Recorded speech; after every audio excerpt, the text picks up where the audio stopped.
भगवतः गजाननस्य कृपया कालिदासम् अधिकृत्य किञ्चित् पद्यपञ्चकम् अस्माभिः विरचितं। तदेव कालिदासस्य स्तुतिरूपेण अस्माभिः अत्र प्रस्तूयते। तदनु देवभाषया हिन्दीभाषयापि अस्याः अभिप्रायं वयं प्रकटीकुर्मः, येन हि सर्वे जनाः अपि अस्याः स्तुतेः स्वरूपं जानीयुः। प्रथमं तावत् महाकालकृपालब्ध कालातीत यशः श्रियं कालिकावरसम्पूतं कालिदासं वयं नुमः।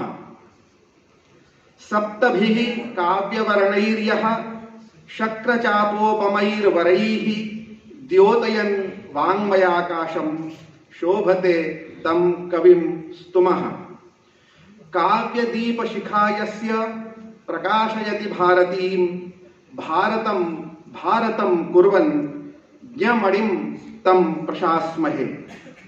अलङ्करोद् विशालां यः वागर्थप्रतिपत्तया तमर्चयतु वाक्पुष्पैर्लब्धवर्णसभा सदा। नीललोहितसायुज्यात् अधिगम्या पुनर्भवं पुनर्भवति चित्रं तत् कालिदासः सतां हृदि। एतस्य पद्यपञ्चकस्य भावार्थं साम्प्रतं हिंदी भाषया प्रकटीक्रियते। प्रथम पद्य में ये कहा कि भगवान महाकाल की कृपा से जिन्होंने ऐसा यश प्राप्त किया जो कालातीत है, जो किसी समय की अवधि में नहीं बांधा जा सकता, और जिन्होंने भगवती कालिका के वर से स्वयं को पवित्र किया, ऐसे महाकवि कालिदास को हम प्रणाम करते हैं। द्वितीय पद्य में यह कहा गया, थोड़ा इसमें काव्य का चमत्कार है। वर्ण शब्द रंग का वाचक भी होता है और वर्ण शब्द अक्षरों का वाचक भी होता है। तो कालिदास की 7 रचनाएं हैं, वे 7 वर्णों के प्रतीक हैं। और इंद्रधनुष जो होता है उसमें 7 वर्ण होते हैं, 7 रंग होते हैं। उस रूपक को यहाँ रूपायित किया गया है कि 7 काव्य वर्णों से जो 7 काव्य वर्ण, वर्ण अर्थात अक्षर भी और वर्ण अर्थात रंग भी, इंद्रचाप के सदृश अर्थात इंद्रधनुष के सदृश सुंदर हैं, उन 7 कृतियों से वांग्मय आकाश को जो द्योतित करते हैं, क्योंकि आकाश शब्द गुणक है, शब्द ही आकाश का स्वरूप होता है। इंद्रधनुष आकाश को सुशोभित करता है और महाकवि कालिदास के ये 7 काव्य वाग्मय आकाश को सुशोभित करते हैं। ऐसे हम महाकवि कालिदास का स्तवन करते हैं। आप सभी परिचित हैं कि महाकवि कालिदास को एक और नाम से भी पुकारा जाता है, दीपशिखा उनका एक नाम है, जो रघुवंश में इंदुमती के स्वयंवर में इंदुमती को दी गई दीपशिखा की उपमा से जुड़ा हुआ है।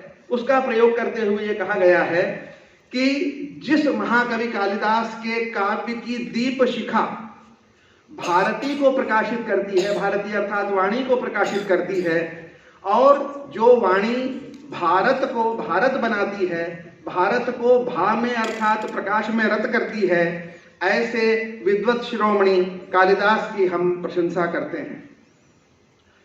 महाकवि कालिदास ने उज्जयिनी का वर्णन किया है, उज्जयिनी के श्री संपत्ति का वर्णन किया है और वागर्थ प्रतिपत्ति का संकेत किया है रघुवंश महाकाव्य के मंगलाचरण में। उस संदर्भ को लेकर यह कहा गया है कि जिस महाकवि ने अपनी वागर्थ प्रतिपत्ति से विशाला अर्थात उज्जयिनी, विशाला उज्जयिनी का दूसरा नाम है, विशालोज्जयिनी समेत इस विशालापुरी को अलंकृत किया, उसको यह लब्ध वर्ण सभा, लब्ध वर्णस्तु विचक्षण, लब्ध वर्ण शब्द होता है विद्वान के लिए, और लब्ध वर्ण अर्थात जिन्होंने वर्ण को प्राप्त किया है, इस सभा में कालिदास साहित्य के वर्णों अर्थात अक्षरों को प्राप्त करने वाले लोग भी हैं, और आज अपनी चित्र और मूर्तिकला के माध्यम से जिन्होंने वर्णों के माध्यम से अर्थात रंगों के माध्यम से कालिदास को उन्मिलित किया है, वे लोग भी हैं। तो ऐसे लब्ध वर्णों की अर्थात विद्वानों की, कलाकारों की यह सभा अपनी वाणी के पुष्पों से उस महाकवि की अर्चना करती है। अंतिम जो पंचम पद्य है वह महाकवि के अभिज्ञान शाकुंतलम नाटक के भरत वाक्य का स्मरण कराता है। महाकवि ने अभिज्ञान शाकुंतलम के भरत वाक्य में यह कहा, प्रवर्तताम प्रकृतिहिताय पार्थिवः सरस्वती श्रुति महती महीयताम ममापि च क्षपयतु नीललोहितः पुनर्भवम परिगत शक्तिरात्मभूः।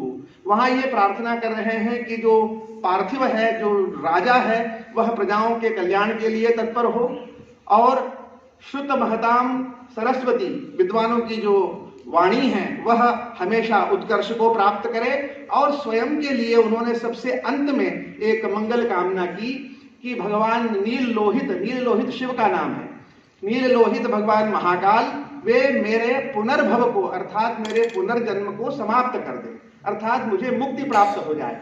इसको एक विरोध अलंकार के माध्यम से इस पद्य में मैंने प्रस्तुत किया है कि नील लोहित का सायुज्य प्राप्त करके, भगवान शिव का सायुज्य जो प्राप्त हो गया, तो पुनर्भव अब नहीं होने वाला, पुनर्जन्म अब कालिदास का नहीं होने वाला। उस अपुनर्भव को प्राप्त करके भी, अर्थात जो फिर से नहीं जन्म लेना है, उस स्थिति को प्राप्त करके भी वे कालिदास प्रतिवर्ष इस कालिदास समारोह के माध्यम से सज्जनों के हृदय में पुनः आविर्भाव लेते हैं, पुनः जन्म लेते हैं। ऐसे महाकवि कालिदास को हम प्रणाम करते हैं। इस पद्य पंचक के द्वारा मैंने यह आराधना की, और केवल 2 संकेत और मैं करना यहाँ चाहूंगा। इस वर्ष का जो कालिदास समारोह था वह लोक मंगल और कालिदास की दृष्टि इस पर केंद्रित था। कालिदास की सभी रचनाओं में लोक मंगल के विभिन्न स्वरूप दिखाई देते हैं। एक संकेत तो अभी हमने शाकुंतलम का देख लिया, एक संकेत है सर्वः सर्वत्र नंदतु, सभी लोग सर्वत्र प्रसन्न रहें। और इस कोरोना के काल में मालविकाग्नि मित्रम का जो भरत वाक्य है वो सामयिक बन पड़ता है। वहां महाकवि ये कह रहे हैं, आशास्यमीति विगति प्रवृत्ति प्रजानाम संपत्स्यते न खलु गोप्तरिणाग्नि मित्रे। वो ये कह रहे हैं कि हमारे इस राजा के राज्य में ईति विगम, ईति शब्द थोड़ा पारिभाषिक शब्द है, ईति राज्य के विघ्नों को कहते हैं। अतिवृष्टि अनावृष्टि शलभाः मूषकाः खगाः प्रत्यासन्नाश्च राजानः षडेते ईतयः स्मृताः। राज्य के ये 6 विघ्न होते हैं। अतिवृष्टि हो जाए, बाढ़ आ जाए, अनावृष्टि हो जाए, सूखा पड़ जाए, शलभ टिड्डियां आ जाएं, मूषक चूहों का आक्रमण हो जाए, पक्षी दूसरे टिड्डी से अतिरिक्त दूसरे पक्षी जो है वो फसलों को नष्ट कर दे, और इसके साथ साथ प्रत्यासन्नाः राजानः, हमारे देश की, हमारे राष्ट्र की सीमाओं से लगे हुए जो राजा हैं वे यदि वे आक्रमण करने की स्थिति में आ जाएं तो ये 6 ईतियां होती हैं। और महाकवि कालिदास की कामना है कि हमारे राज्य में ईति न हो। मुझे लगता है कि आज हमारे देश में ही नहीं, विश्व में एक 7वीं ईति का आगमन हुआ है जिसने समग्र विश्व को आक्रांत किया है। महाकवि कालिदास यही शुभ कामना करते हैं कि वे ईतियां जो किसी भी प्रकार से मानव को दुख देने वाली हैं, वे ईतियां नष्ट हों। और इस सब के बाद केवल एक आशा का पद्य, जब हम उज्जैनी में इस देवोत्थापिनी एकादशी को कालिदास महोत्सव का शुभारंभ करते हैं तो हमारे स्मरण में महाकवि कालिदास का मेघदूत है। शापांतों में भुजगशयना दुत्थिते शार्ंगपाणौ, मेरे शाप का अंत तब होगा जब भगवान शार्ंगपाणि विष्णु अपनी भुजगशय्या को, अपने सर्पशयन को छोड़कर जगेंगे। इसलिए अब थोड़ा ही समय बचा है विरह का, उसे तुम किसी प्रकार बिता लो। ये वो यक्ष अपनी प्रेयसी को संदेश देता है। वो ये भी कहता है, नन्वात्मानं बहु विगणयन् आत्मनैवावलंबे तत्कल्याणि त्वमपि नितरां मागमः कातरत्वं कस्यात्यन्तं सुखमुपनतं दुःखमेकान्ततो वा नीचैर्गच्छति उपरि च दशा चक्रनेमि क्रमेण। वो कहता है कि मैं अपने आप को किसी प्रकार संभाले हुए हूं, हे प्रिय तुम भी स्वयं को आश्वस्त करो।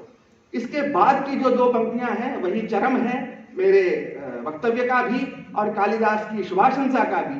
कालिदास कह रहे हैं, कस्य अत्यंतम सुखमुपनतम, इस संसार में ऐसा कौन व्यक्ति है जिसको केवल सुख ही सुख मिला है।